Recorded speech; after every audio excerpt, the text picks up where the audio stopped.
Grizzlies fans know it's the team that gives you the edge. Big River Steel does too. And much like the Grizzlies have recruited legendary talent, we want you to be part of our team. Are you ready to be part of something legendary? Then visit www.bigriversteel.com. That's www.bigriversteel.com.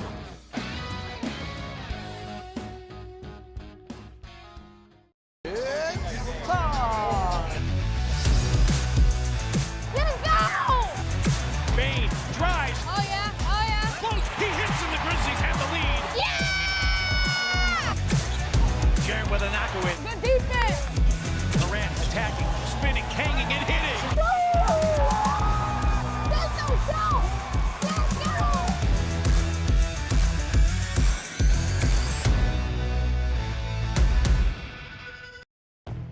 Double your chances to win all month long in March with two big promotions. On Fridays, embrace the madness and win a share of $150,000 in cash and free play. On Saturdays, starting March 8th, go for the gold and win your share of up to $10,000 in cash and free play in the 80K Fool's Gold giveaway. Enjoy live entertainment all month long and play for your chance to win big in March only at Southland Casino Hotel. Must be 21 or up. Play responsibly. For help quitting, call 800-522-4700.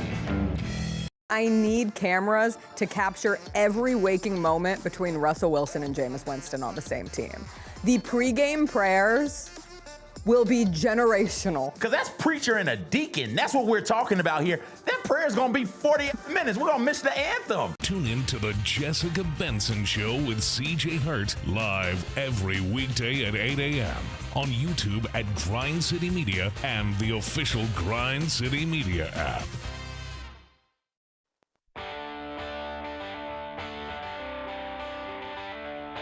Live from the Built Ford Tough studio at FedEx Forum, it's the Gary Parrish Show, presented by Ortho South, on YouTube at Grind City Media and the official Grind City Media app. Now, here's your host, Gary Parrish.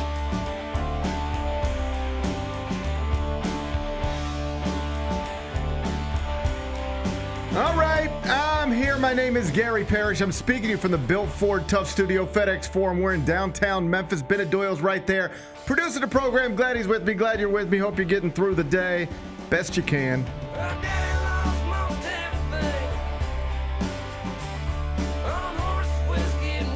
And I hope you weren't really caught up in the idea of Cooper Flagg being shipped to the Eastern Conference, because unless a trade is made, and you never know with them Mavericks, but unless a trade is made, Cooper Flagg is not going to the East. Cooper Flagg is coming to the West. Unless a trade is made, Cooper Flagg is going to be a Dallas Maverick.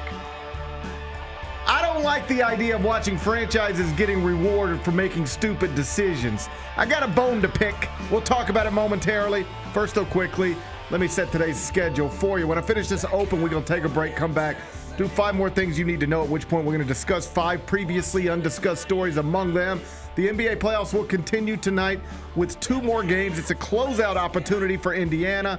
Pivotal Game 5 in Oklahoma City. We'll preview both. We'll do it in about 25 minutes. Giannis Antetokounmpo is reportedly interested in playing somewhere with no state income tax. I know a place. I know a place too. We'll discuss in just a bit. Tory Lanez was reportedly stabbed a lot of times in prison yesterday. That's what I think. This is what it looks like when people stab somebody a lot of times. I don't think that's what it looks like. How do you think it looks? It's more of a you would stab like thrust, this? Yeah. I think we've had this conversation before. Yeah, I watch a lot of horror movies. You think it's better to stab like this than it is like this? Yeah. Would OJ agree or disagree with you? I think he'd probably agree. Well, but I don't think he did it that method. How do you think he did it? Well, I mean, we can get into it. We'll get into it. Yeah. Okay, Bennett. We'll get into it. Both of Tory Lanez's lungs have collapsed. Jeez.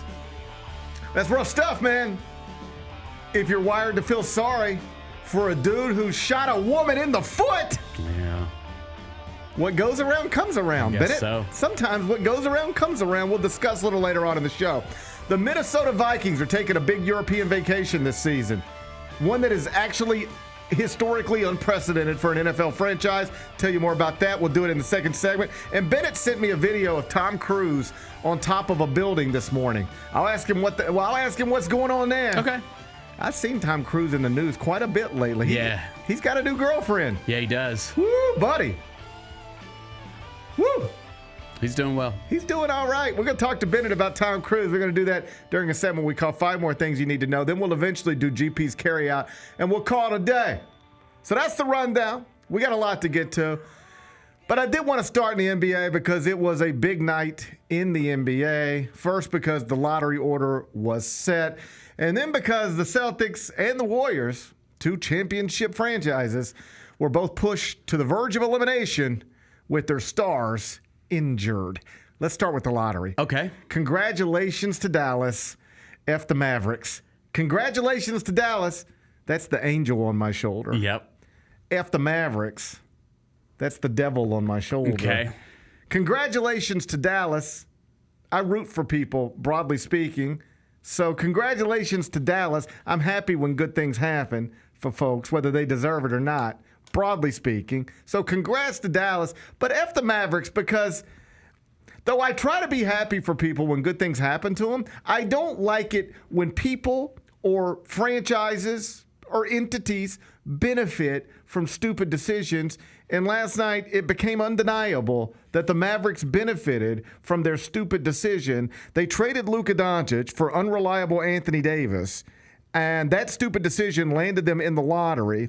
And then with just a 1.8% chance to win the lottery, they somehow win it, and now they have the opportunity, if they want, to select Cooper Flagg, or if they prefer, make Cooper Flagg available, possibly in a Giannis Antetokounmpo deal. I'm happy for people, broadly speaking, when good things happen to them, but I don't like seeing franchises rewarded for stupid decisions, and I feel like that's what happened last night. Bennett, the Mavericks, Nico Harrison specifically, was rewarded for a stupid decision that happened previously in the year 2025. How do you feel about all this stuff? Not good. I told my wife last night when we were watching, I was like, this is the worst case scenario if you're a Grizzlies fan, because 2 teams in your division get the top 2 picks. Not great. That is not good at all. Spurs moved up to number 2. Yeah, so not good from a Grizzlies perspective. Nope. So they're going to hopefully make some noise this offseason, because it appears that these 2 franchises will be making a lot of noise this offseason. I as far as like the whole just discussion about how the lottery works, and I know we'll probably get into because people think it's rigged. People think it's rigged. Let me just stop here for a second. You want to talk about the rigged NBA draft lottery? No, because I don't think it's rigged. Okay, I don't either. What I will talk about are the people who like to suggest that it is, or insist that it undeniably is.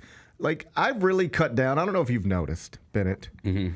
I've really cut down on a lot of my, and so-and-so's stupid, and so-and-so's an idiot. And if you think that, you got to be idiotic, and only a dummy would think that stuff. Like, I used to really, I got good at that for a minute. Mm-hmm. And I've cut down on it a little bit, because as I've gotten older, I realize, yeah, you haven't called people stupid as much as you used to. I've calmed down a little bit. Yeah, I've calmed down a little bit. I've calmed down a little bit. All that acknowledged, I feel very comfortable. Don't do it. Saying this. If you think, let me talk right into the camera. Don't do it. If you think the NBA draft lottery is rigged, it immediately makes me think you're just not that smart. Like, it immediately makes me go, your IQ is lower than you think it is. Because I don't know a single smart person who is actually familiar with the process who believes that the NBA draft lottery is rigged. Not one. The only people who say and tweet things like that are people who either just have no idea what the process is, how it's done, and or low IQ, just not very bright. Because if you think it's rigged, and I know you don't. I don't. But play devil's advocate. I will. Turn yourself. I will. Turn yourself into a dumb person real quick. That's easy. Be dumb for the next few minutes. Yeah, no, right? I got you. Be dumb. Bennett, the NBA draft lottery is rigged. Tell me why. Be as dumb as you can be. Well, GP, the NBA draft lottery is clearly rigged because the Dallas Mavericks, they did this under-the-table deal to trade Luka Doncic to the LA Lakers. Nobody knew it was going to have just happened out of nowhere, and obviously it hurt the Dallas Mavericks big time, and their fan base turned on them, and they were super angry. But because they rewarded the Lakers with this generational player and helped them get better, the league, wink, wink, was like, hey, we got you because we're going to give you a generational player in return in the draft. So the league would go down this path of creating all of these things that are so obviously against everything.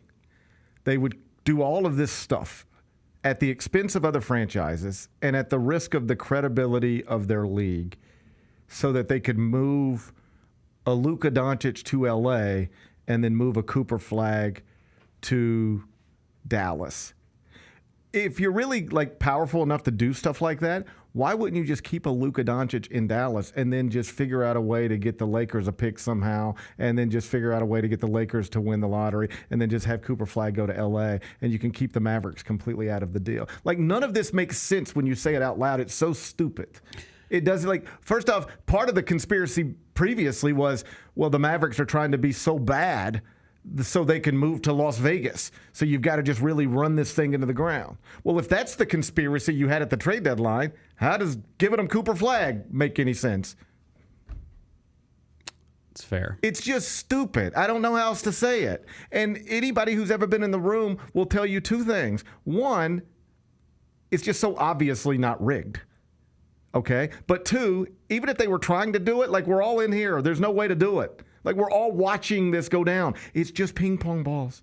It's random. You know what it is? It's random. And sometimes when a franchise that doesn't have a good chance to win the lottery wins it, people immediately go to, well, it must be rigged. Except what those people somehow forget or don't understand is that nobody has a good chance to win the thing.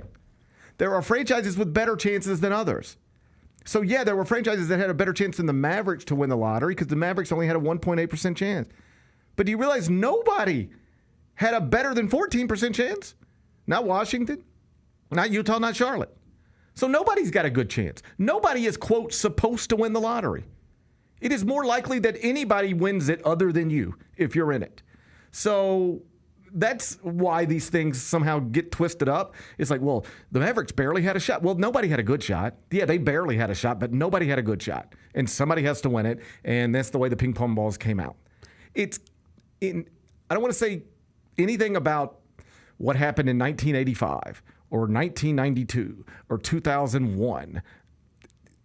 I don't even care. I doubt those were rigged either, anything in the history of the lottery, but whatever. I wasn't there, and the sophistication wasn't in place as much as it is today. But you can't rig the lottery the way they do it today. You can't do it. And everybody who's ever been in the room will tell you that exactly, and yet people who have never been in the room will insist that they don't know what they're talking about. Do you realize how stupid that sounds? So for me, I love a good conspiracy theory. Sure. I love the I love the Kennedy story, the entire Kennedy family. I'll listen to any conspiracy you got. I read Catcher in the Rye. I did too. Yeah. I'll read any conspiracy you got, but then when you're done, if it sounds obviously stupid to me, I'm just going to tell you that that's obviously stupid. Think about where the NBA would, in everything I've said, take that, put it over here. Yeah, all right? I got now you. focus on this. Focus on this alone. How does the NBA actually benefit? I'm not saying there is no benefit. I'm just saying put it on a scale. How much does the NBA actually benefit from having Luka in LA and Cooper Flag in Dallas? If this is the conspiracy, they're rigging everything to get Luka to L.A. and you repay Dallas by giving them a Cooper Flag, how much do you actually benefit from those things as opposed to what you risk if people actually found out that is how you were running a professional sports league? You lose all credibility with everything that you're doing, and the bottom falls out of everything. People lose their jobs. People lose their reputations. People there's lawsuits. I'm with you. It doesn't make any sense. No, for me, if you just go back and look at the last 10 years of the draft, there's not these big market teams getting the number one overall pick. It just doesn't happen. Look, okay, in Cooper Flag, we acknowledge people think he's going to be a generational talent. Okay, so for every Cooper Flag, dude, do you think the league, Wembanyama going to the Spurs, right? Come on. It's the San Antonio Spurs. Like, what would it benefit the league to be like, we want the Spurs to be the best organization in the league forever, right? You know what I'm saying? We're on the same page. Like, we've just spent 7 minutes debunking idiotic theories. Like, we don't need to do it anymore. Yeah. If you think the NBA draft lottery is rigged, you're just not very smart, or you're not very informed with how the process goes. Either one, I'll let you pick. But this is one where I have very little patience for it. It's just a dumb thing to believe. It's right up there with the earth is flat. Like, if you think the earth is flat, you're just not a smart person. And if you think the NBA draft lottery is rigged, you either don't understand the process, or you're just not a very smart person. Or you're just trying to get attention by screaming something. I'll let you pick. I mean, you can go viral. I'll let you pick whichever one you want. I've seen a lot of the tweets. It's fine. Okay. I'm just saying. You'll never get me to do anything other than look at you. I read them. And roll my eyes. Okay. If I see that, I didn't roll my eyes. I'll just roll my eyes. I read.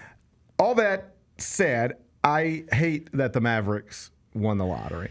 And it's not because I wish ill among any franchise. It just means that I don't like seeing entities and or individuals benefit from terrible decisions. I think you make a terrible decision, you should pay for that. You make a great decision, you should benefit from that. But I don't like the idea of people benefiting from terrible decisions, because I've seen a little bit of this today, last night. And this is also idiotic, but to a lesser degree. Well, who's laughing now? Who's laughing at Nico Harrison now? Does he look so stupid today? What if what he really did is trade Luka Doncic, trade fat and lazy Luka Doncic for Anthony Davis and Cooper Flagg? Who looks stupid now? Still Nico Harrison, still the same guy that looked stupid before. Just because you got lucky with some ping pong balls doesn't make you look less stupid. Doesn't mean the thing you did that the entire world thinks was idiotic is any less idiotic. Just because something good happened after the fact doesn't mean that the thing you did to put yourself in this position wasn't stupid, and that if you could undo it, you still would if you had a brain.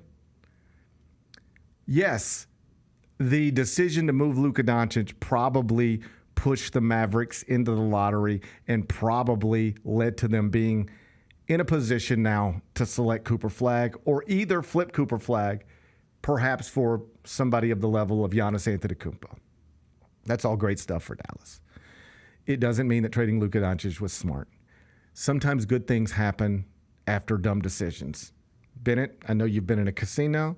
I think most people are familiar with blackjack. If not, I'll try to walk you through it and illustrate this point. You could sit down at a blackjack table. Dealer could give you first card king, second card king. You've got 20. Dealer flips over card. Dealer has 6. In that moment, you could hit if you wanted to. You know what everybody would tell you? That's a stupid thing to do.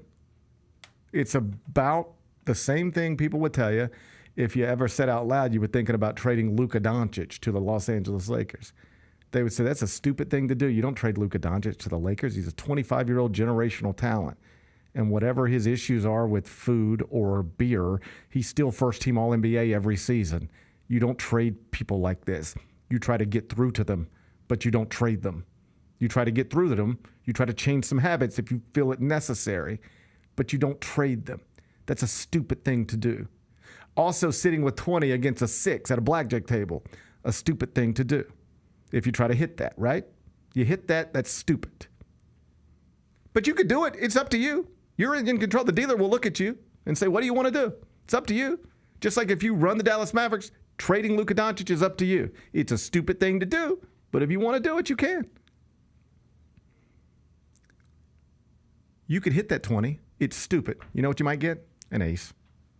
Now you got 21. Woohoo! Oh, buddy, it worked out. Isn't that amazing? Yeah, it was stupid. It worked out, but that was stupid. I mean, you got there, but that was stupid. Think about your buddy is at the bar. Can't stand up, can't speak. You're trying to put him in an Uber. He's trying to drive. You say, man, if you get pulled over, you're going to jail forever.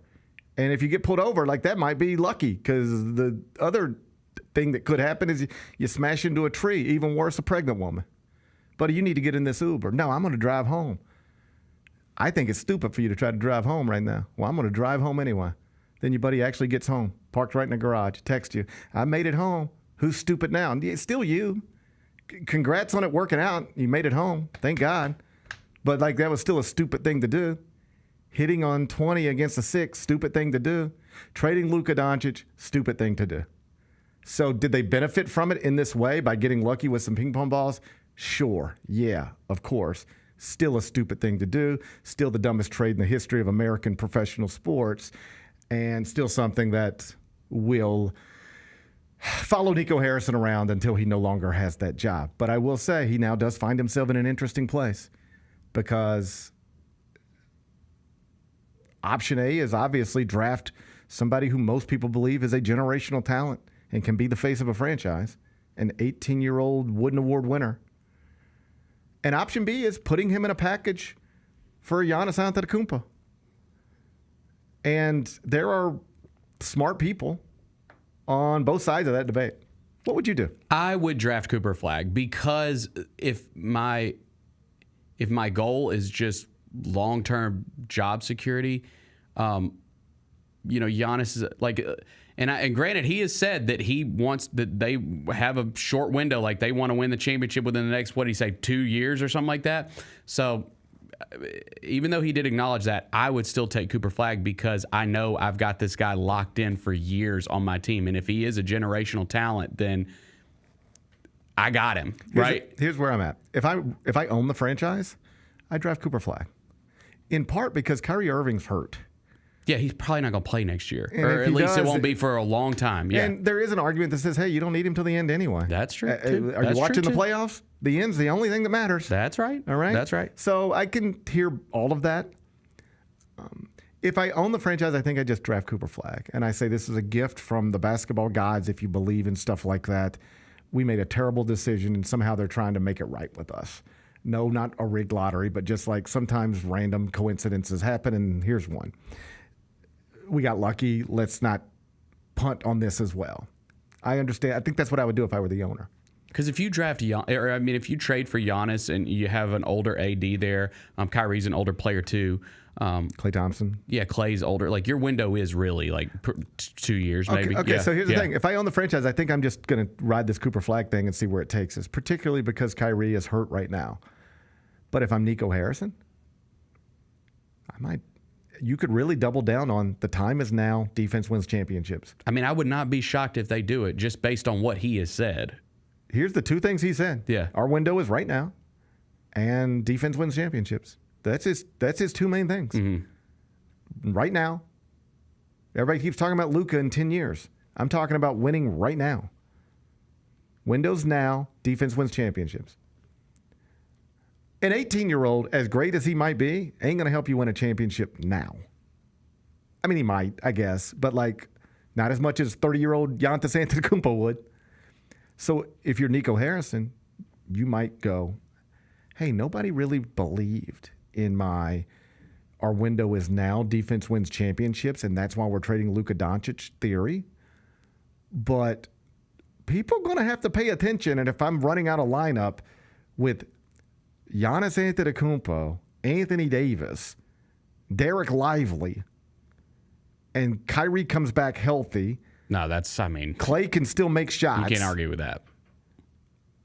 The best chance to double down on, the best chance for Nico Harrison to be able to stand up someday and say, I told you what I was doing, and look what I did.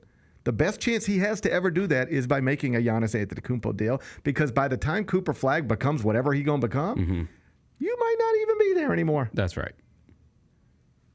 If I'm the owners, I think I'd do the Cooper Flag thing. If I'm Nico, I might really look at the Giannis thing, although I do think it's an easier decision if Kyrie didn't suffer a season-ending injury. I agree. Either way, this will be something that is discussed.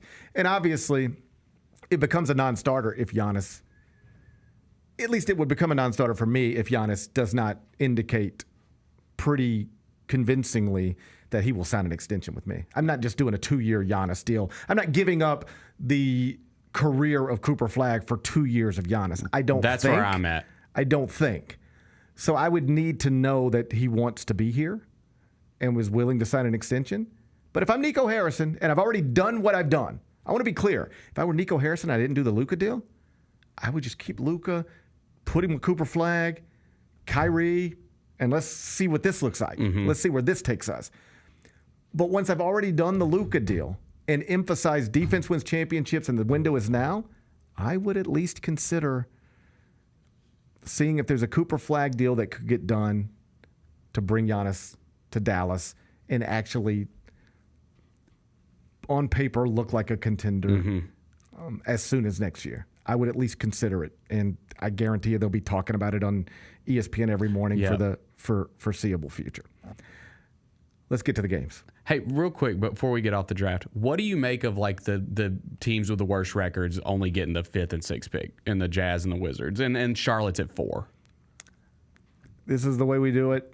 There might be a better way to do it. I don't. I do like the new way of doing it in the sense that it Here's does not reward tanking. It has worked. They did it tanking still happens. It does, but it's not getting rewarded because those were the worst teams, and the best they did was 5. Yeah, but it didn't stop some of those teams from intentionally trying to create situations where they would lose more often than they win. So as long as the attempt to tank is still in place, then tanking is still a thing. Here's what, and I'm not even disagreeing with you. It's just when people say, I don't like the way this unfolded, I don't like the way this is. Okay, I understand your complaints. They're the same as everybody else's. What's your solution? Give me your solution. I'll listen to that. What's the solution? Give me the better way to do it. You want to just take it straight record-wise? Because that's going to intensify tanking. If you just say the worst record gets the number 1 pick, you'll have 10 teams trying not to win games. That's right. All right? So that's why they do it this way. And then they flatten the odds so that, okay, we all know that Charlotte and Utah and Washington are going to try not to win often. But if we tell them, hey, the best case scenario is you only get a 14% chance, maybe they'll not tank as much. Well, they still tank. And then they don't even get the picks. The picks go to other places.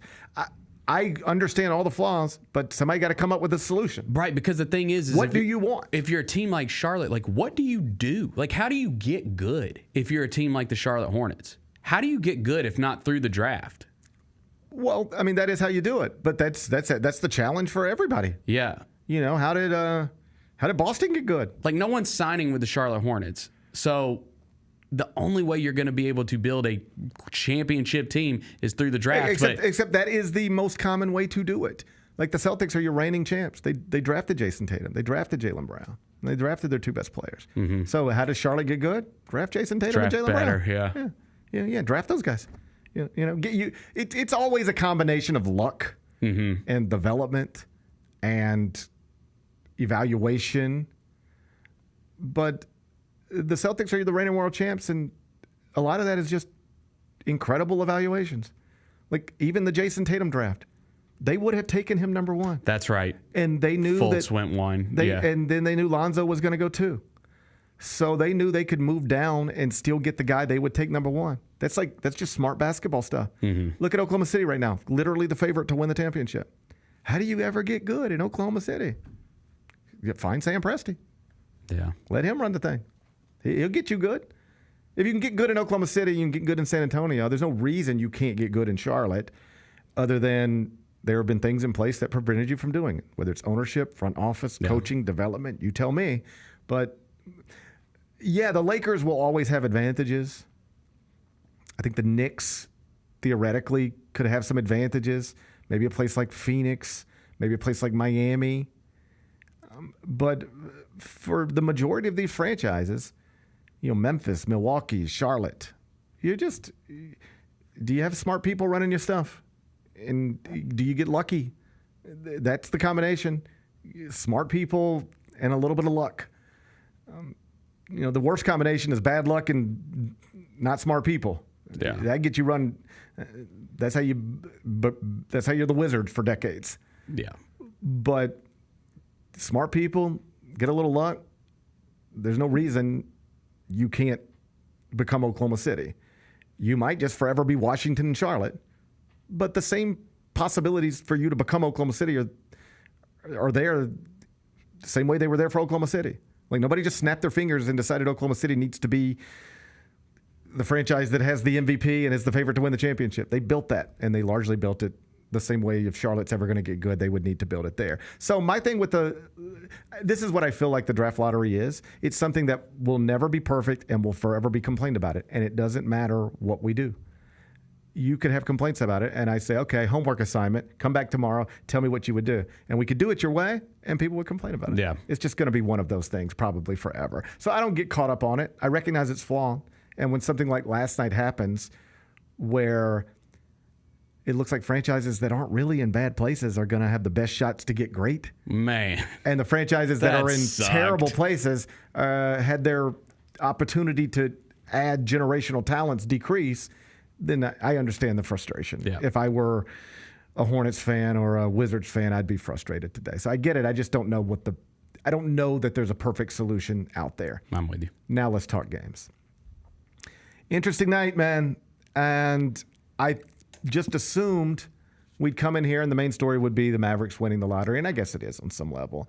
But the bigger story to the NBA, to the actual association, isn't who gets to select Cooper Flagg as much as it's the best player on the reigning world champs suffered what appeared to be a season-ending injury and a career possibly altering injury last night. And I've heard a lot of people throw around words like heartbreaking and crushing, and obviously those can get to be hyperbolic, particularly when you bring things from the real world into our world.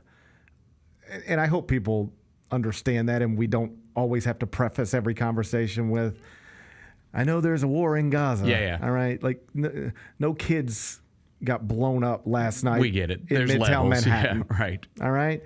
But in terms of like the world we live in and talk about and pay attention to, in terms of the very unimportant world of sports, that really is awful.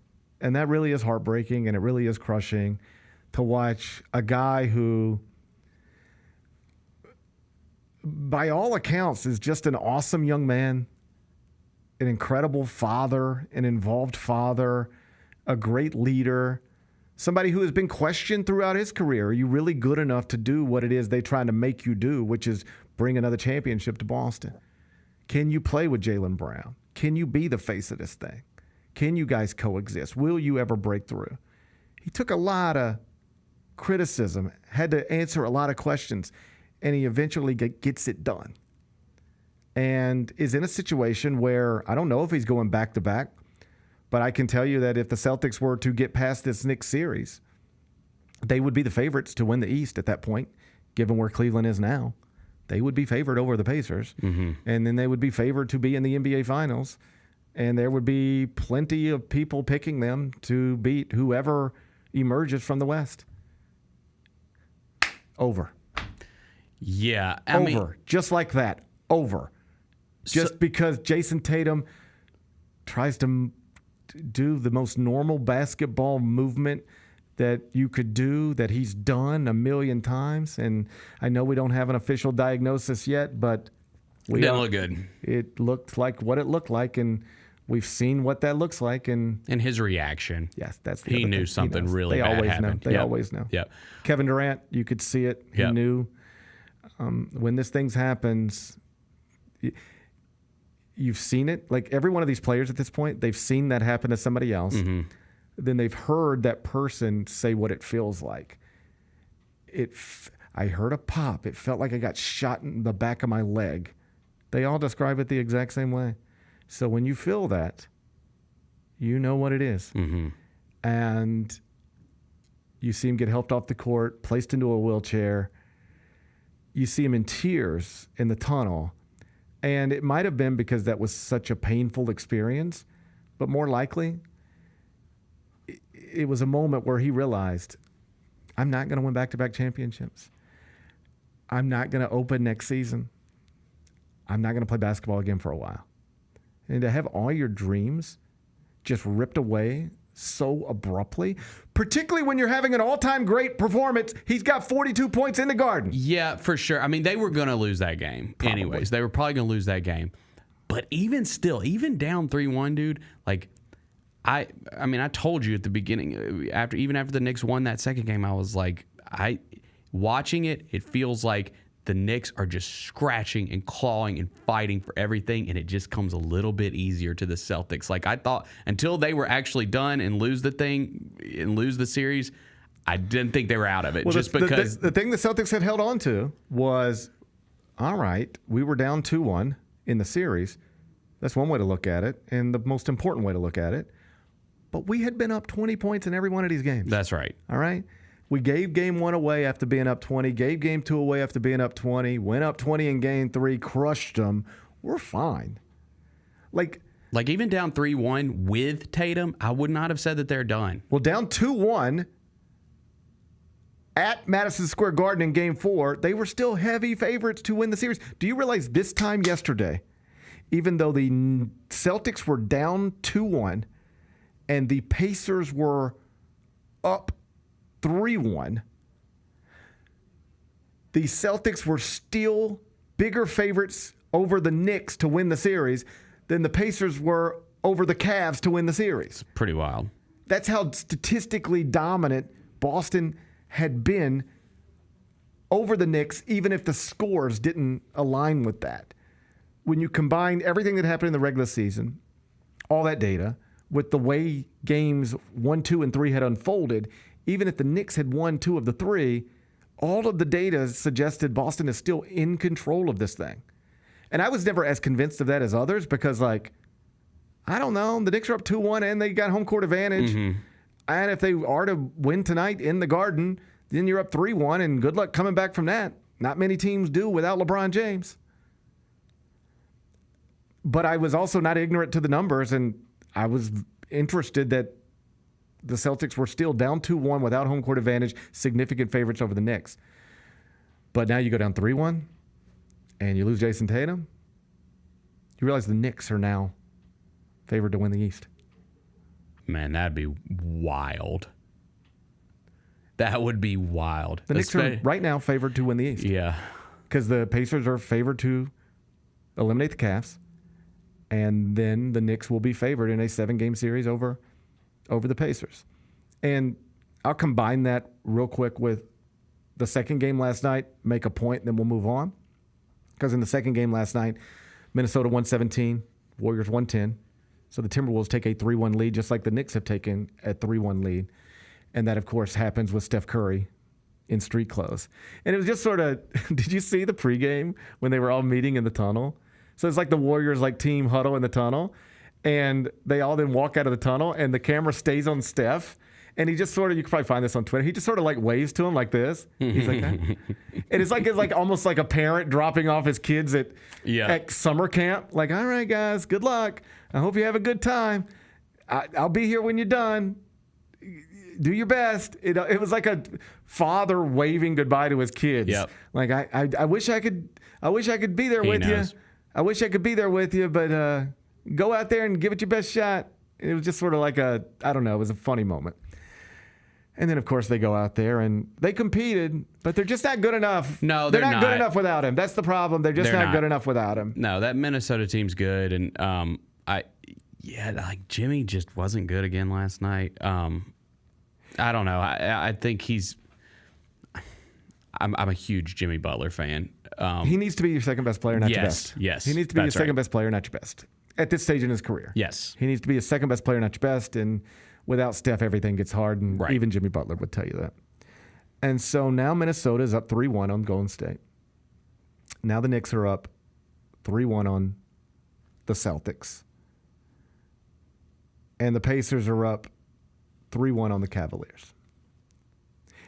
And this is precisely why I was in favor and will forever have been in favor of the Grizzlies trying to get into the playoffs as opposed to punting on a game against the Mavericks and keeping a first-round pick.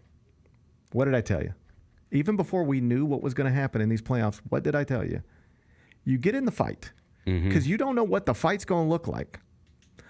You can break down what the fight will possibly look like on paper, but you don't know what these fights are going to look like. Right. Are the Grizzlies as good as Oklahoma City? No. What happens if the Grizzlies get into a 7-game series against Oklahoma City? They probably lose. They might get swept. Exactly what happened was always a likely outcome, if not the most likely outcome. But you never know what fight you're going to be in, and the way these playoffs are unfolding is a reminder of that. Don't forget it next year. Don't forget it the year after.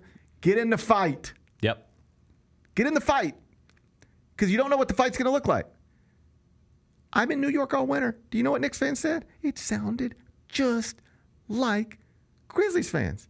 Oh, yeah, like we're okay in the standings, but we don't beat good can't teams. beat the Celtics. We played the Celtics. They beat our brains in every time. Yeah. We can't beat good teams. Every time we play good teams, we lose. Now, look. Get in the fight, because you never know. You ready for this? When you're going to get to play the Cavs without Darius Garland, without Evan Mobley, now without Donovan Mitchell. Are the Pacers as good as Cleveland? No. But the Pacers have Tyrese Halliburton and Miles Turner. And the Cavs are banged up. Yep. Their team that won all those games to get the 1 seed in the East, it's not the team that's on the floor right now. Get in the fight. The Pacers, on paper, were not expected to go to the Eastern Conference Finals for the second straight year, but that's what they're about to do. Get into the fight. You don't know who you're going to be fighting. And it's not just that series. Get into the fight if you're the Timberwolves, because you might get to play the Warriors without Steph Curry. Mm-hmm. Get into the fight if you're the Knicks, because you never know if this historically great team just going to miss every shot for a 2-game stretch. Literally go 25 of 100 from 3. And by the time they figure that out, what if their best player were to suffer a season-ending injury? You don't know.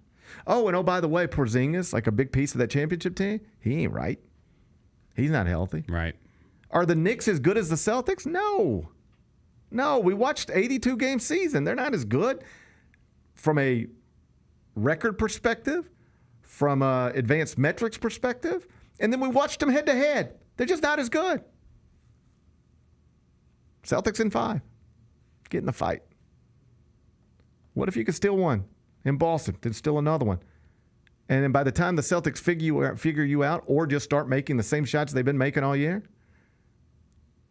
what if the best player goes down? So then you get that game, go up 3-1. And now, oh yeah, but that's fine. You get past the Celtics, then you just going to have to play Cleveland. That's the 1 seed. Oh, what? What if I told you Cleveland doesn't even have their players? So they're going to get eliminated by the Pacers. Now hold up. What? We got to beat the Pacers to go to the NBA Finals? Do you realize the Knicks have never been, technically this is true, closer to a championship than they are right now in like decades? I'm rooting for them. Get in the fight. Yeah. Get in the fight. I don't know that this is true in every sport, all right? But I know it's true in the NBA. Get in the fight. Yep.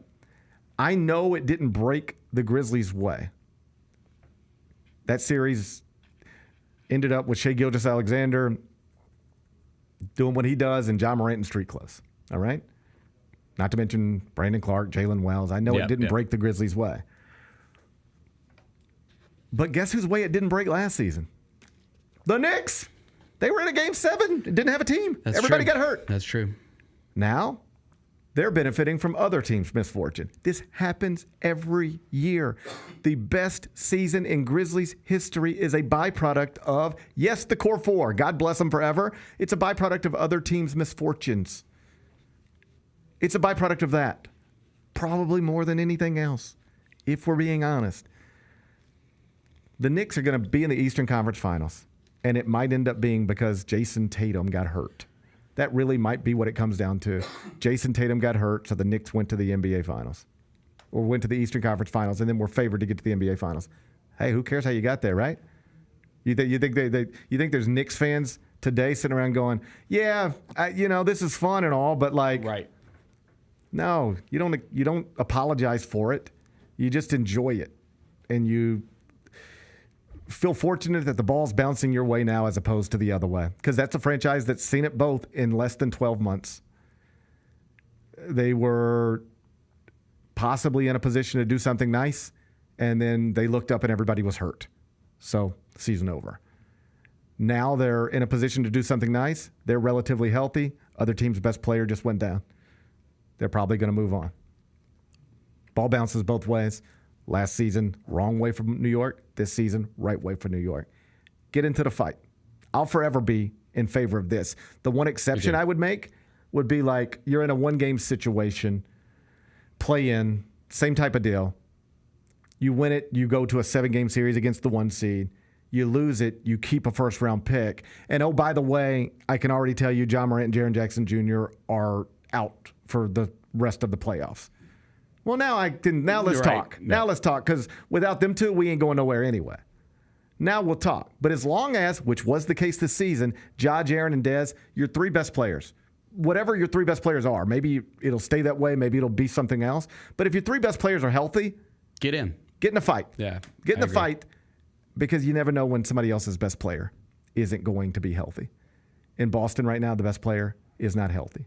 In San Francisco right now, the best player is not healthy. In Cleveland right now, the best player is not healthy. And that really could end up dictating the way these NBA playoffs continue to unfold. Be back in a second. We talked a little bit about Jalen Wells. Jalen Wells, man, he finished 3rd in the balloting for NBA Rookie of the Year. He's going to be back. He's going to play in Summer League, and maybe he'll shoot some left-handed jumpers out there. Hey, Grizzlies fans, be sure to tune in to Grizzbeat, where the panel and I break down all things Grizzlies and take a look at the rest of the NBA as well. The show is live every Wednesday, 2 p.m. on YouTube at Grind City Media and the official Grind City Media app. Let's face it, there's a lot of trash talk in basketball, but the great teams let their performance do the talking. Like Ford F-150 with Pro Power on board, a class-exclusive industry-first feature that turns your truck into a mobile generator and leaves the competition speechless. Ford F-150, official truck of the Grizzlies. Greatness starts here at your Mid-South Ford dealer. Class is full-size pickups under 8,500 pounds, GVWR.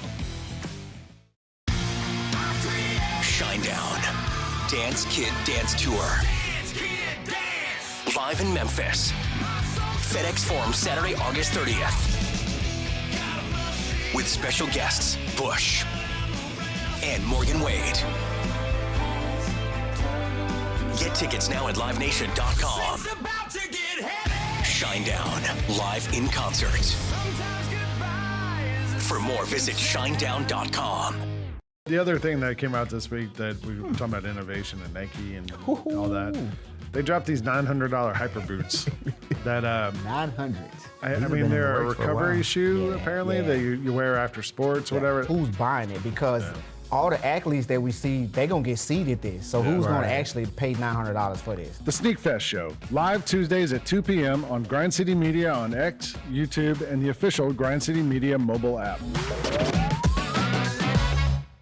Grizz Nation gets set for tip-off 1 hour before every Grizzlies home game with the warm-up show. Get the latest news, notes, and analysis live from courtside at FedEx Forum. Who's going to be the tougher team that rebounds and prevents second-chance opportunities? Join me, Lang Whitaker, along with Michael Wallace, Jessica Benson, and other personalities from Grind City Media, Memphis, and around the NBA. 1 hour before every home game, live at Grind City Media on X, YouTube, and the official Grind City Media mobile app.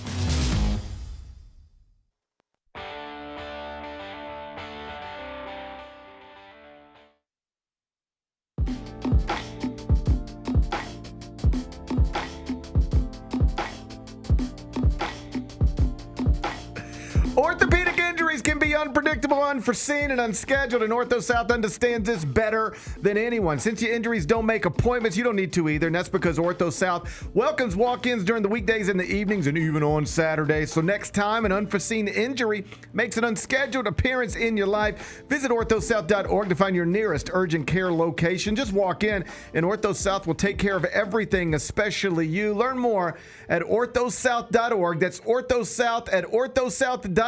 Now I got 5 more things you need to know. Number 1. The NBA playoffs Before we went to break in that last segment, I started choking a little bit. And then you know how it is. When you start like choking on air, then all you can think about is not choking. Yeah. And it's literally the only thing in your mind. And that's what happened there. I like couldn't think about doing anything other than like stop coughing. That's why I'm eating a cough drop. So you're saying that it's you find it challenging to multitask, to not cough. You find it challenging to push the correct button while coughing. Yes. Yeah. Okay.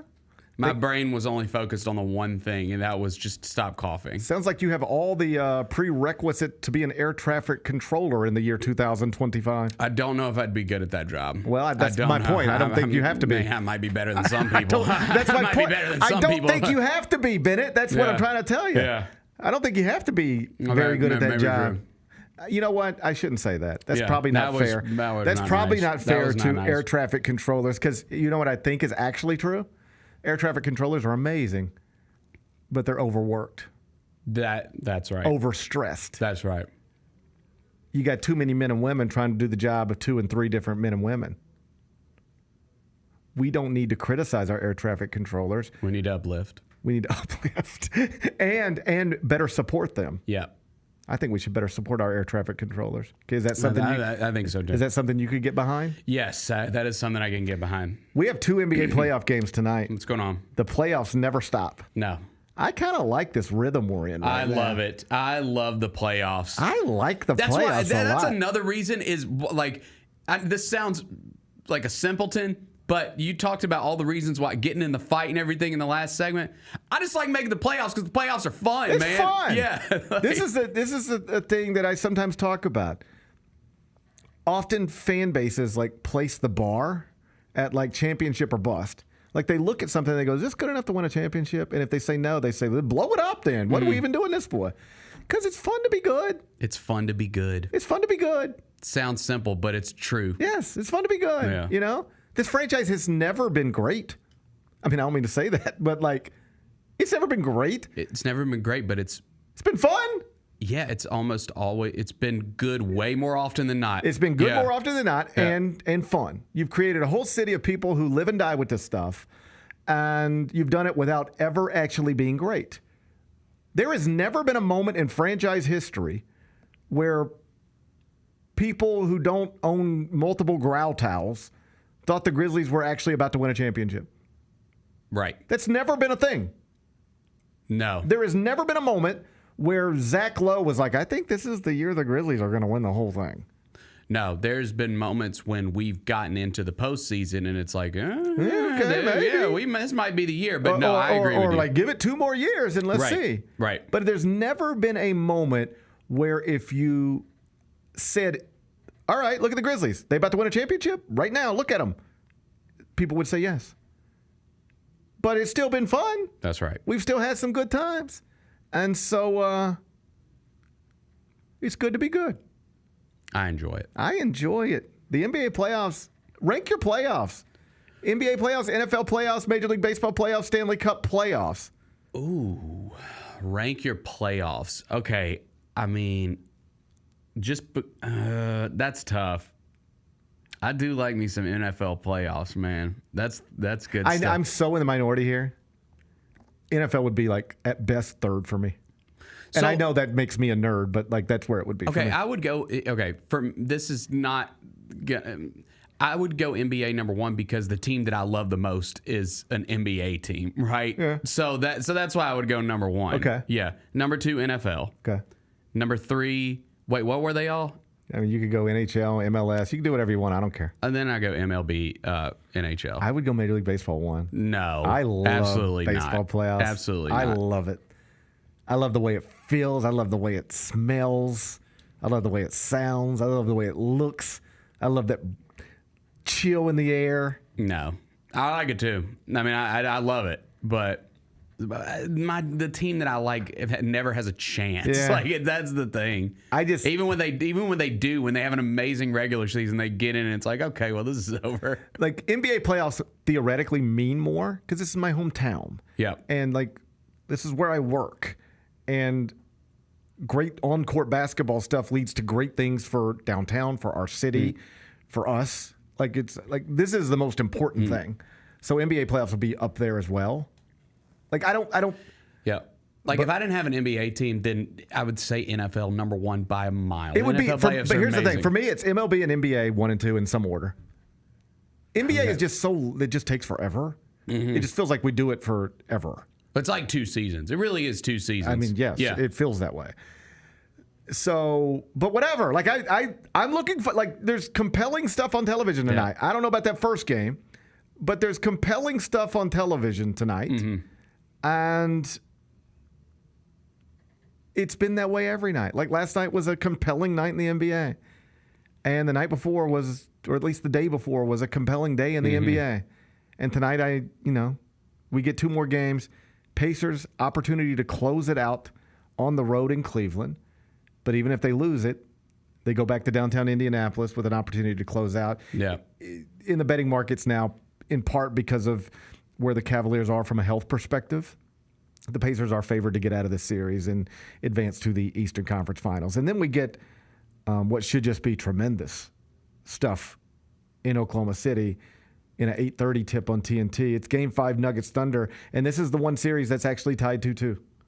This is the one series that's tied 2-2, which makes this a pivotal Game 5. Not all Game 5s are pivotal. You know that. Right. But this is obviously pivotal.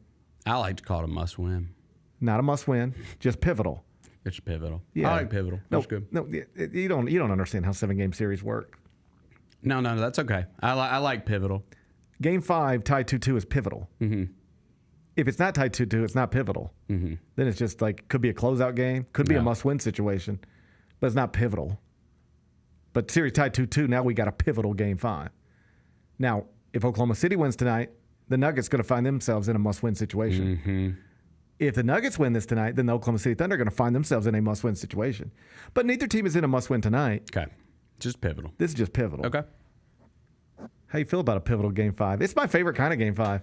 A pivotal Game 5 is my favorite kind of Game 5. This one's kind of hard to have a conviction on, this series, for me, just because, again, you've got, on one side, this just generational player, multi-time MVP, and Jokic, and so, it wouldn't shock anybody if he's able to pull this out with this Denver team. I think Oklahoma City's better. I think that if I had to pick who I think is going to win the series, I'd probably say Oklahoma City, but I wouldn't be shocked at all if Denver wins it. Can I be transparent with you? Huh. I've decided I want to be transparent with you. What do you want? I've decided I'm rooting for Oklahoma City. No. Are you serious? I'm being serious with you. Why? I hate narratives that I don't believe in. And so I root against the narratives that I don't believe in. And there's a narrative attached to Oklahoma City that they're too young, too inexperienced, too sans battle scars to actually get this done. And I don't believe any of that. I think they can win the championship, but I know that if they don't, then old Big Mouth over there, That's what he's going to say. Old Big Mouth over there. And old Big Mouth over there. You know what he's going to say. I do. He'll be over there. Old Big Mouth with his big headphones on, talking about, I told y'all Oklahoma City ain't too young. They're too young. I told y'all they don't have battle scars. Nobody loves to talk about battle scars more than Big Mouth over there. All right? You think I want to spend every Friday listening to that shit? Nope. So go Thunder. Thunder up. I agree. I think that they are really good and could. I believe they're like a pretty significant favorite to win the title right now. Let's get updated odds. They got the best odds. They definitely have the best odds. Yep. That is true. Yeah. I don't know that they're overwhelming, but I'm about to tell you. I'm about to tell you, Bennett. It was pretty significant last time I looked. They are minus 105. That's pretty damn good. That is literally the you have to pay 105 to get 100. Yeah. The next best odds to win the championship? Knicks. I guess, yeah, Knicks. it's the Knicks. But the Knicks at plus 500. Bennett, I stand corrected. You were right. The Thunder are significant favorites to win the championship. I'm rooting for them because I don't want to have to listen to you-know-who over there. And I think that's a reasonable stance to take. I'm rooting against them because I don't like them. I like them. No, I don't. They have a Skims model. I like Skims. Yeah, Skims is cool. I bought my wife Skims stuff before. Yep. Everybody should. Skims is great. Yeah. Skims is great. Yeah. Like you want to have a wife who wears the same clothes as Kim Kardashian? Get some Skims. Get some Skims. Mm-hmm. Get some Skims. Yeah. Shea Gilgeous-Alexander is a Skims model. Yes, he is. I like that. They're led by a Skims model. I like that. I like Chet Holmgren. Remember when I used to sit across from you and people would say, I think Chet Holmgren's too skinny. Mm-hmm. And I would say, being too skinny is not a thing in the NBA. Name me the great player who didn't become great, and the reason they say is because he was too skinny.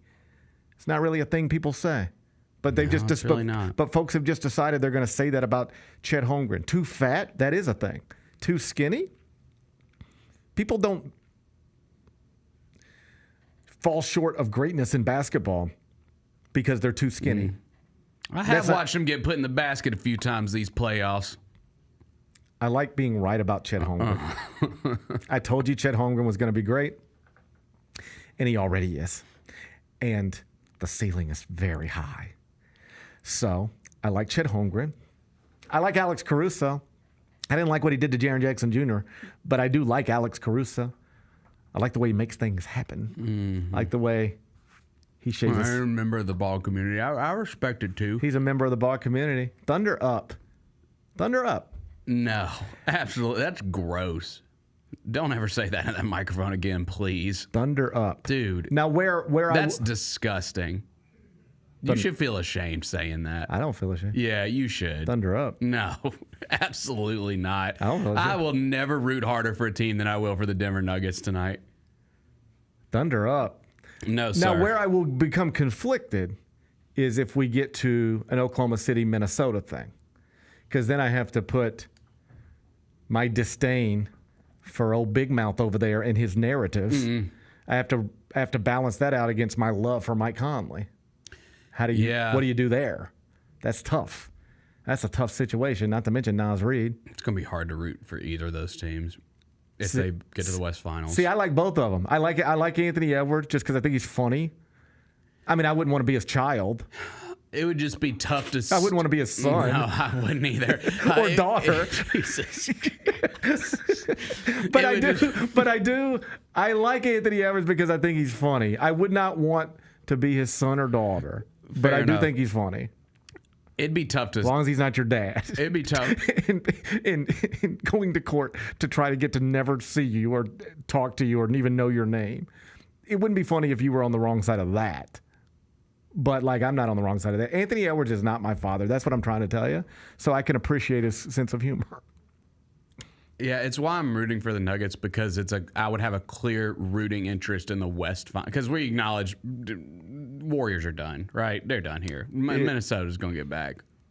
It feels like if you couldn't steal one at home. Yeah, they're going to get back. Minnesota's going to get back to the West Finals.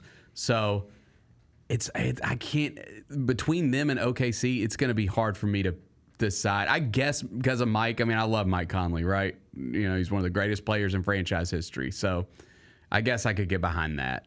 And then where I really run into an issue is if the Knicks get into the NBA Finals. Oh, I'm rooting for the Knicks to win the championship. I think I would be rooting for the Knicks. I'm rooting to win the championship at this point. Yes, I'm all in on the Knicks. Yes.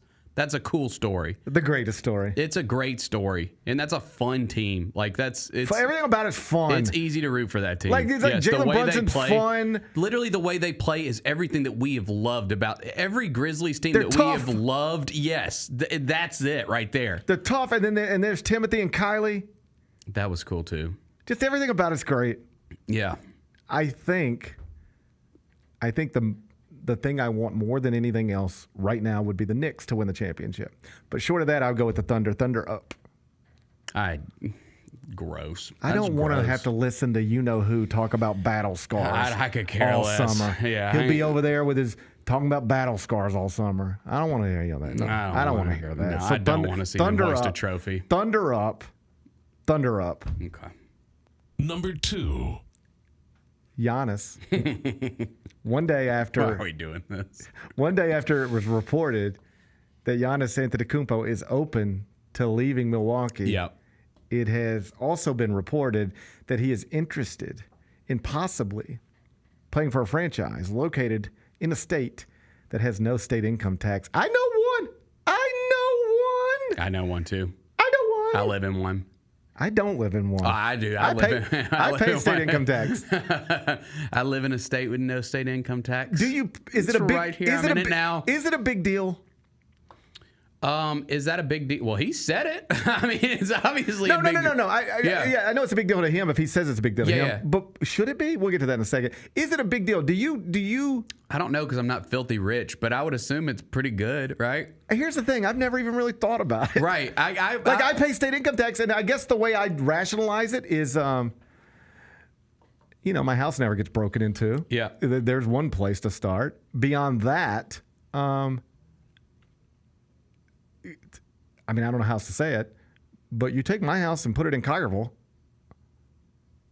or put it in downtown Memphis, it costs a lot more than it costs where it's sitting right now. Mm-hmm.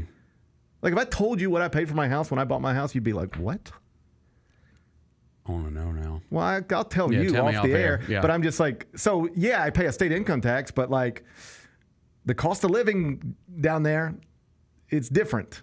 It's a different deal. Yeah. And I know if you're not from there, like, you're like, I'm not moving to Mississippi, and I get that. I'm not trying to talk to people into moving to Mississippi. But, like, I'm from there. My wife is from there. It's not like a foreign place to us. Yeah. Like, you're not from there, so it would maybe feel weird for you. But it's, like, literally where we grew up. So it's not a foreign place to us. And then, the property value is, you can get a pretty good bang for your buck down there. Yeah. The problem is that, does Texas have a state income tax? Let's Google that real quick. All right. Does Texas have, because that's important to this conversation. Come on. No, shit. No, that's not good. Oh, that is not a good development at all. We're so because left. I'm looking at two Texas teams that have the number 1 and number 2 picks in the NBA draft. Also, Houston has like all kinds of assets. Yeah. That's not a good sign. We're effed. I think we're in trouble. I see a lot because I follow a ton of Grizzlies fans, and I too think it would be incredible if we were able to get Giannis to come to Memphis. It'd be the best thing ever. I hope we can have some. I hope we can just be willing to get excited about potential off-season moves that aren't Giannis.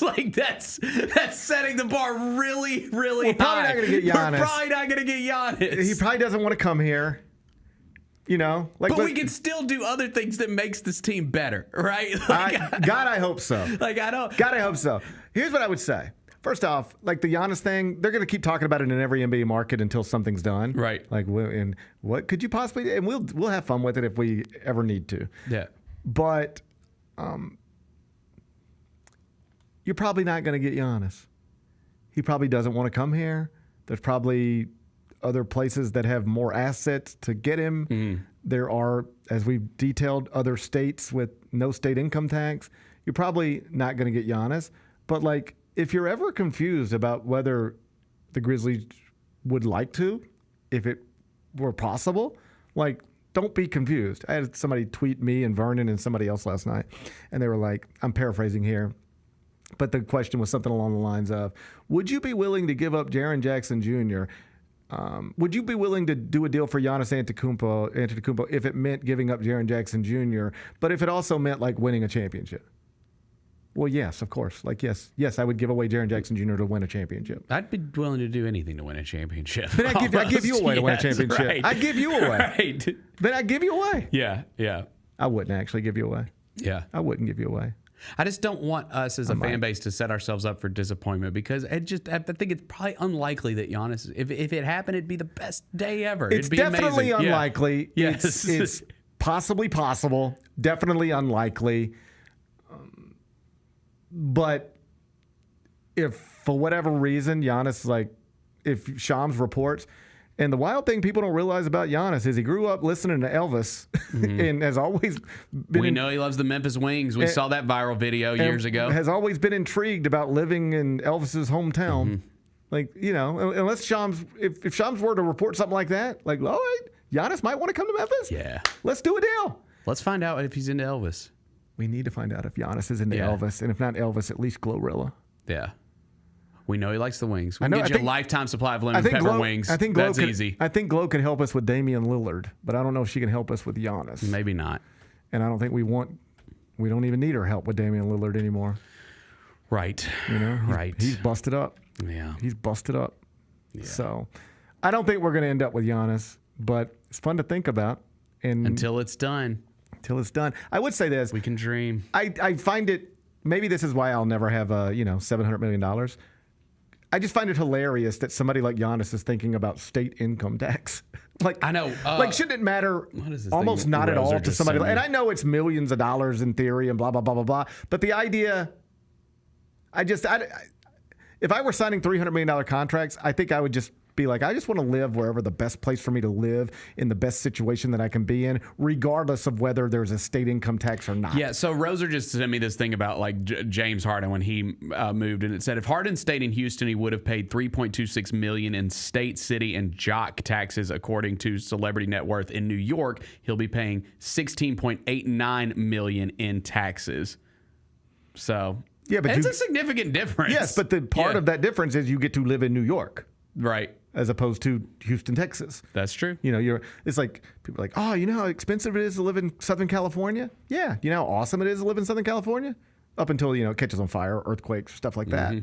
But there's a reason people are willing to pay those prices to live in Southern California. It's because it's Southern California. It's because that's where people want to be. New York City, I don't know what cable news channel you watch, but New York City is still an awesome place. It's still a place people want to be. So yeah, it's more expensive to live in New York. Breaking news, it's more expensive to be employed and live in New York City than Houston, Texas. But some people would prefer that. There are actual people out there who would rather pay $16 million in taxes than $3 if it meant living, or whatever that ratio is, if it meant living in New York City as opposed to Houston, Texas. I just think it's funny. Giannis can think whatever he wants, prioritize whatever he wants. I think if I were Giannis, I'd just be like, I'm looking for the best place for me and my family, the best basketball situation for me and my family. And I don't really care about income tax. Right. I'm just not even going to think that's like, once I make a decision, you tell me what that means to me money-wise, but I'm not going to be motivated by income tax or lack thereof. Yeah. I'm going to try to find the best situation for me to continue my basketball career. But, Giannis can do whatever he wants. Yeah. I'm going to leave it up to him. Okay, sounds good. I'm going to leave Giannis's career up to him. Number 3. Tory Lanez got stabbed 14 times in prison. 14? 1, 2, 3, 4. I don't like 5, your method. 6, 7, I think 8. This is the method. 9, 10, 11, 12, 13, 14. That's a lot of times to stab somebody. Yeah. I don't even think OJ They did must have been stabbing like you were stabbing, just all over It's the like, place. well, it's like Papa. You ever play Papa Shot? Yes. Amateurs. You know how a real pro does it?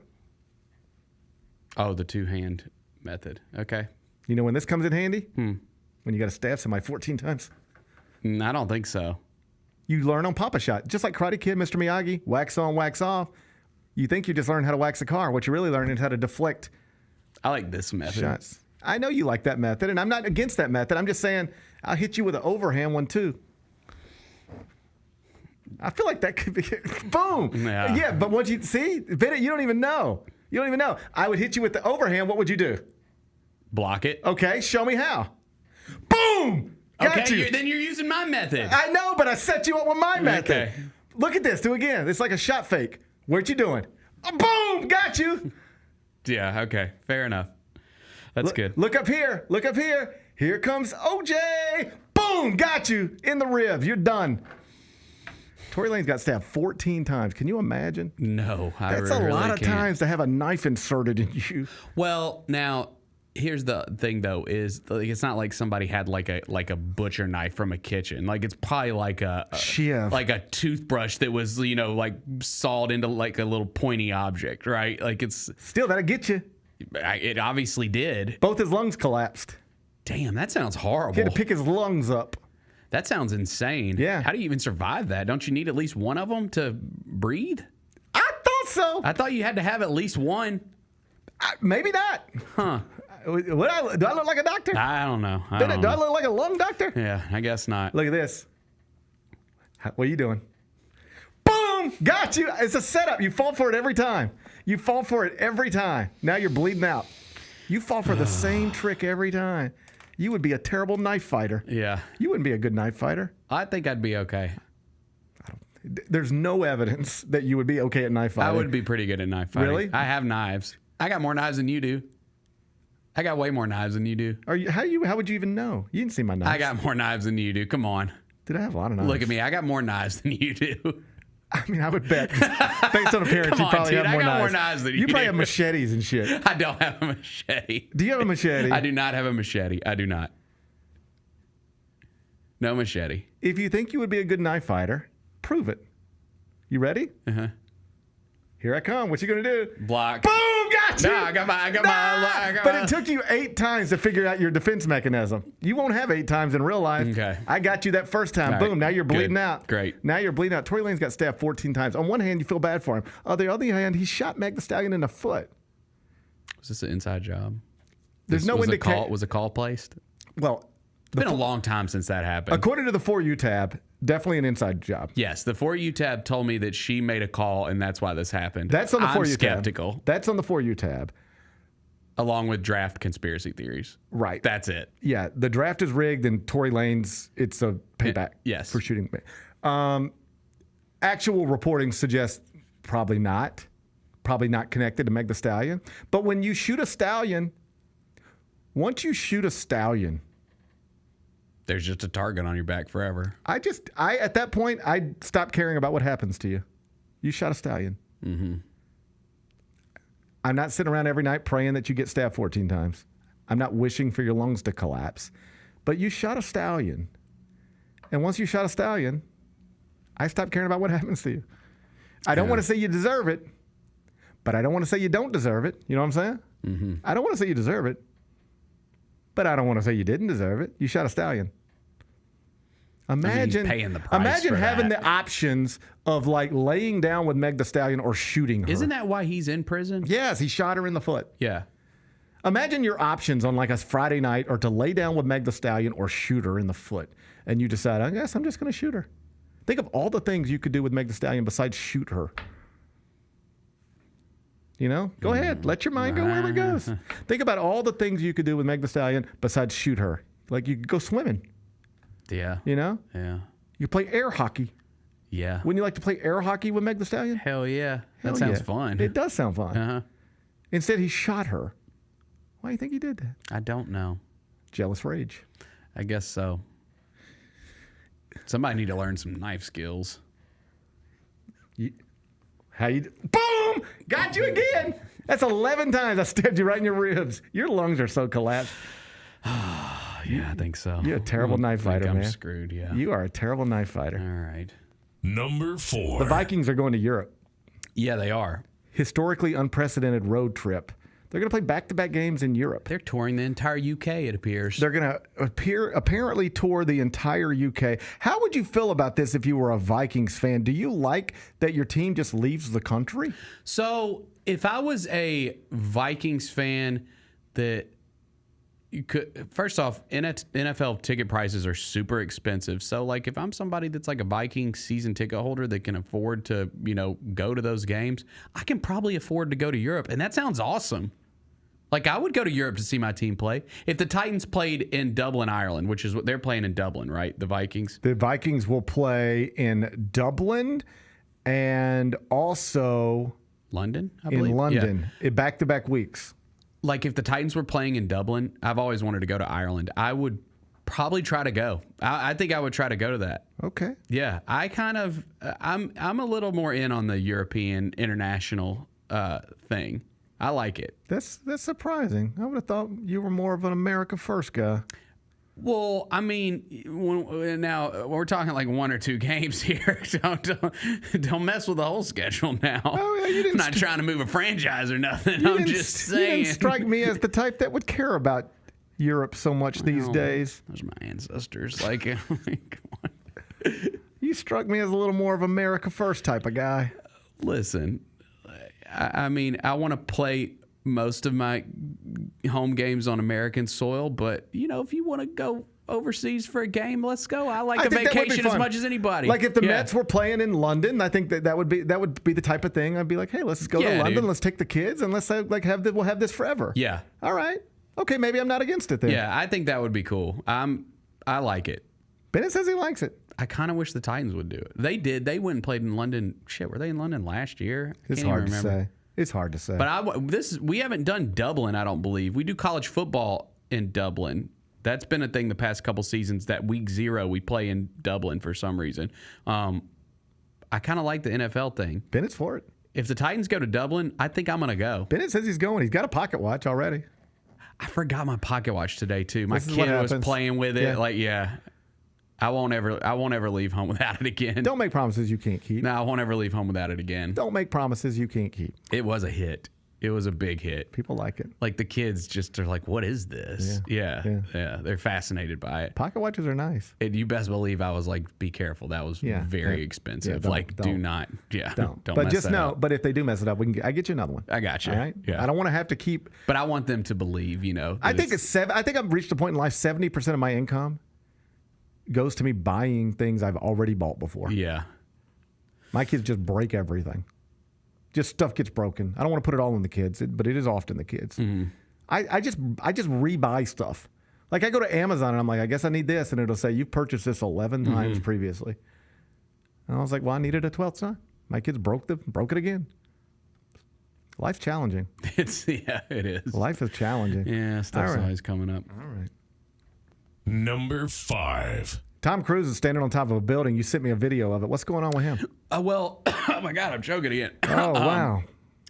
This weekend is, when he has a new movie coming out these days, he's just always jumping off shit. Why is he always at some point? Doesn't somebody need to look at Tom Cruise? Well, he's our country's greatest action star. That's why. That's for sure. That's for sure. No, I saw another video of him jumping out of a plane. He's got a new movie coming out this weekend, Mission Impossible. This is the final reckoning. Yeah, we'll see about that. This is the final reckoning. You should care about this. Why? This is under your umbrella. This is a Paramount property. Oh wow. Yeah, this is a Paramount property. Okay. Yeah. It's possible right now in this moment, Tom Cruise is on the exact same billboard in Times Square that I was on previously. Exactly. So this should matter to you. It does matter. This is the final reckoning. This is Mission. Can you tell me what Mission Impossible film this is? What number we're at? I think we're up to number 6. No. 11. No, this is 8. 8. This is 8. Who could keep track though? I know. I've never seen one of them. You haven't seen any of the Mission Impossible movies? I don't recall. So it's like had a weird. The first one came out in 1996, I believe, and that it's evolved into something different. Now it's just this like big action franchise, right? Like it started as like a Brian De Palma like espionage film, and now it's turned into just this big action franchise. Okay. And he is our greatest action star. I don't dispute that. That video I sent you, he was standing on top of one of the famous IMAX movie theaters in, I think in LA. You got to go see it on the IMAX, he says. Oh, well then. Why are you not getting more excited about this? I haven't seen the previous 7 Mission Impossibles. Why would I care about the 8th? Well, so I haven't seen all of them. I'm actually finishing them up right now. I'm on number 5 right now. I'm on number 5 right now. Well, you better get focused. So I only got that one and 2 more before this new one drops this week. And I'm going to try to go see it because Tom Cruise, look at him. Look at him. He's just standing out there waving at people. Well, was he? Yeah. Yeah. But that's a wild thing to do at his age. He's 62 years old, Bennett. But that's what I respect about him is because he knows how to promote his movies and he promotes the movie theater experience. And I hope that people go and see this one because Tom Cruise is one of our great action stars. Yeah. And he supports the movies and going to the movies. He's also dating Ana de Armas now. Oh, yeah, he is dating Ana de Armas. I think it's Ana. She's great. She's ballerina. She's the greatest. Yeah, she's in the new John Wick movie. She could be one of the greatest. She could be one of the greats. She's awesome. I didn't know they were dating. Yes, buddy. I can't even go to TMZ without seeing them. They've been getting in and out of cars together. I watch them get in and out of cars together sometimes. How about that? Okay. I mean, she's an action star in her own right. In her own right. Yeah. She's 37 years old. He's 62. She's 37? Yeah. Wow. Well, people get older. She looks great.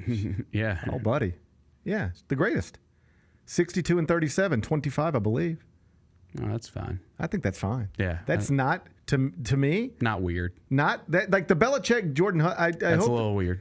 Belichick, Jordan Hudson, that seems too weird for me. Mm-hmm. Tom Cruise, Ana de Armas, I'm okay with this. No, this isn't that weird. No, I like it. I like approve. it. I like it too. I'm a fan approve. of this couple. I saw someone say, like, when was it, like, was it like early 2000s or whatever? Like there was a moment when people were like, Tom Cruise is kind of weird. Like that. Oh, no, I think that happened. No, that's still a thing. No, it's totally not. People still think Tom Cruise No, is they weird. don't. They don't. I do. I still think he's weird. He's like 62 years old standing on top of a building. That's just cool. If I walked outside and there was a 62-year-old man standing on top of one of these buildings, I'd be like, what's going on up there? I'd be like, is that Tom Cruise? I might think it's Tom Cruise, sure. But then I would go, that's weird. No, Why is he up there? I think he is. I think his image in the public eye has changed. He is our great superhero that is fighting for movies in the movie-going experience. I think he's still a little bit of a weirdo behind closed doors. Dude, no. All Tom's right. a legend. All right. Tom's a legend. Here comes OJ. What are you doing? Nah, because then Tom comes blasting in his motorcycle and runs your ass over. Anna de Armas saying, man, she's great. That'd make you stand on top of a building. Yes, it would. Yes, it would. By the way, he said he's 61 years old. 62 is what I said. That is a great-looking 62-year-old. No doubt about that. That is a great-looking 62-year-old. I can't believe that dude is 62. He's been great looking at every age. That's kind of wild. I think Tom Cruise was probably awesome looking when he was 19, 27, 34. Can you imagine just being awesome looking your whole life at every age? Every time people looked at you, they were just like, man, he looks awesome. That sounds good. Like, who gets to do that? Tom Cruise, Brad Pitt, Roser? That sounds cool. You know? Yeah. I wouldn't mind doing that. I want to start over, though, probably. I'm excited about the final Me reckoning. too. Me I'm too. excited for the final reckoning. Me too. Don't you? You should binge the rest of them. Oh, Bennett, come shut on, up. man. I'm trying to get. I'm trying to get caught up on The Last of Us. You think I got time to watch 8 Mission Impossibles? I'm trying to get caught up. Take a minute. They're all over 2 hours. I mean, it might take you. I ain't got that kind of time. Some of them are pretty good. Yeah. We'll see about that. All right. Be back with GP's carryout. We're going to do our pick six, 6 favorite Outkast songs in honor of Outkast being inducted into the Rock and Roll Hall of Fame. Elevators is the most creative. Me and you. Yes. Your mama and your cousin too. And I can't. Every time I hear somebody say me Sitting and on you, a- I just You just go to the next one, right? Get all of your HBCU sports and culture news by tuning in to HBCU Huddle with CJ Hurt and Mike Wallace. New episodes drop every Thursday on grindcitymedia.com, YouTube, and Spotify. Creed. By overwhelming demand, the Summer of '99 tour returns. July 27th, FedEx Forum. With special guests 3 doors down. And Mammoth WVH. Tickets on sale now at livenation.com. Creed returns, the Summer of '99 tour. Kroger shoppers and Grizz fans, one exclusive last-minute discounted ticket deals texted straight to you during the Grizzlies 2024-2025 season. Sign up with the new Kroger Buzzer Beater deal. Fans can sign up by texting Grizz to 636-479 or visit your local Kroger store in the Delta Division and scan the QR code. By signing up, you agree to receive recurring automated promotional and personalized marketing text messages from the Memphis Grizzlies. Consent is not a condition of any purchase. Message frequency varies. Message and data rates may apply. The other thing that came out this week that we were talking about innovation and Nike and all that, they dropped these $900 hyper boots that 900. I mean, they're a recovery shoe apparently that you wear after sports, whatever. Who's buying it? Because all the athletes that we see, they're going to get seated this. So who's going to actually pay $900 for this? The Sneak Fest Show, live Tuesdays at 2 p.m. on Grind City Media on X, YouTube, and the official Grind City Media mobile app.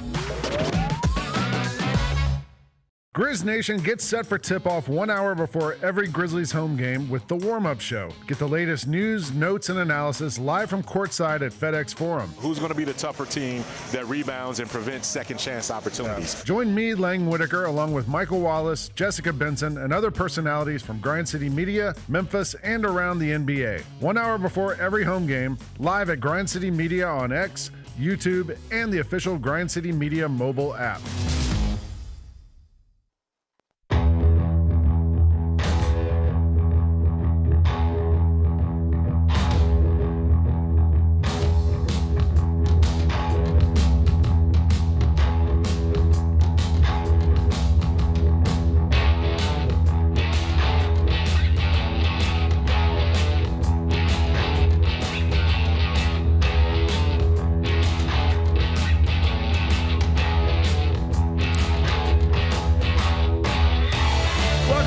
Parrish Show presented by Ortho South. Let's wrap this up with GP's Carryout.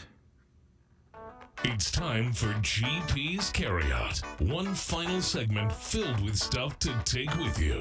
It's not everything you need to know, but it's most of it. What did we learn today? A whole bunch of stuff, but I think the most important thing is that Bennett is not nearly as effective as a knife fighter as he likes to think. He sits over there in his beard and his collection of knives, and he thinks that those two things alone make him a competent knife fighter. But every time I come up here, he comes up here, at which point I come down here. That's not true. You just can't see my other arm blocking it. You know what you can't see? Nothing, because you're dead, because I just stabbed you to death and you bled out. I don't think you could kill me with 2 stabs. Tory Lanez didn't get killed by 14. All right? You're not as tough as Tory Lanez. We'll see. We'll see. We'll see about that. We'll see. Bennett, you don't want to go through your whole life thinking you're a good knife fighter. Then you end up in a knife fight for the first time and you find out you're not. When am I going to be in a knife fight? That happens in Europe. That doesn't happen here. You're going to go to a Titans game in Dublin and end up in a knife fight. Okay, actually, well, maybe. Maybe I should start preparing. You should start practicing.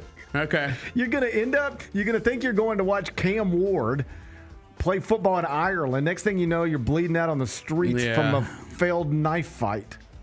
You need to practice. Okay, I'll start. Practice. All right. And work on the buttons, too. Okay, I will. What's today's biggest game?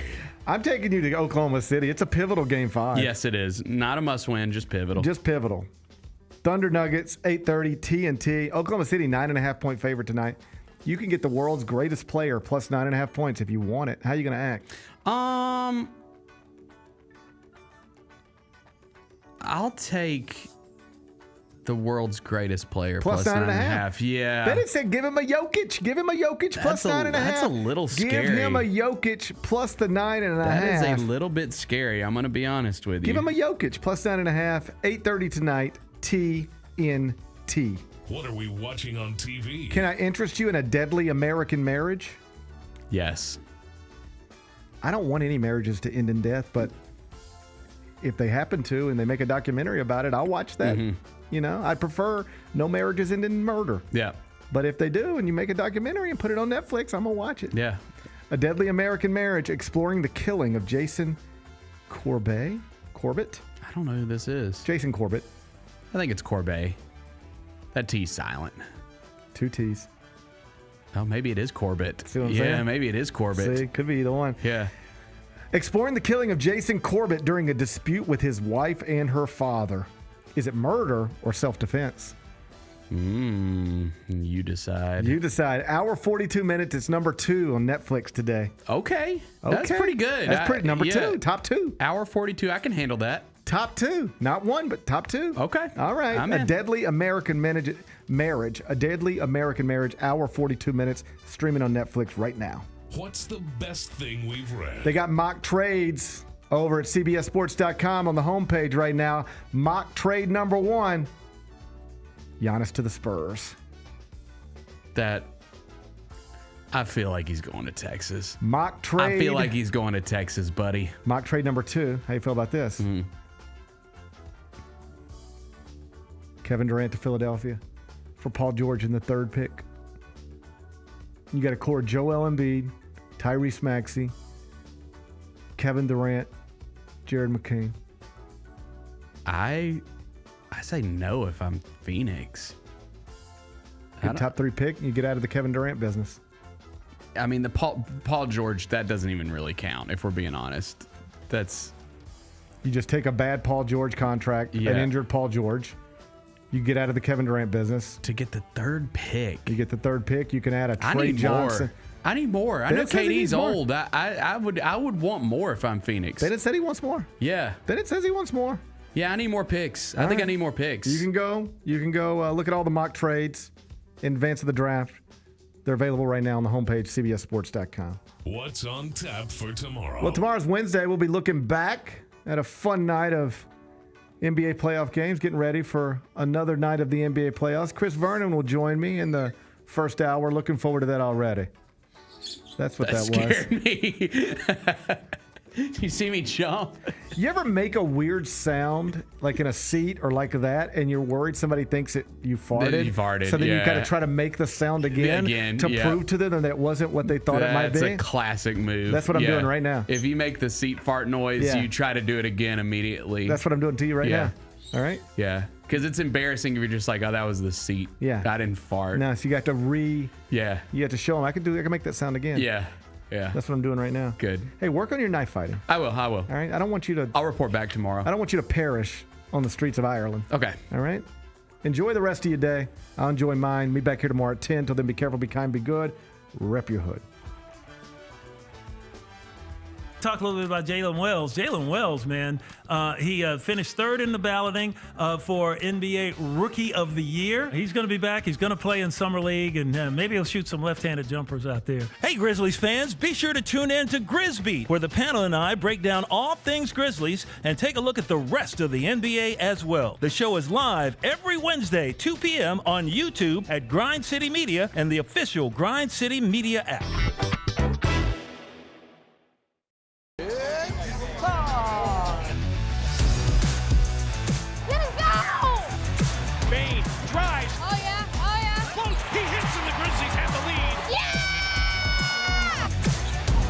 With a knockaway. Good defense. Durant attacking, spinning, hanging, and hitting. Let's go.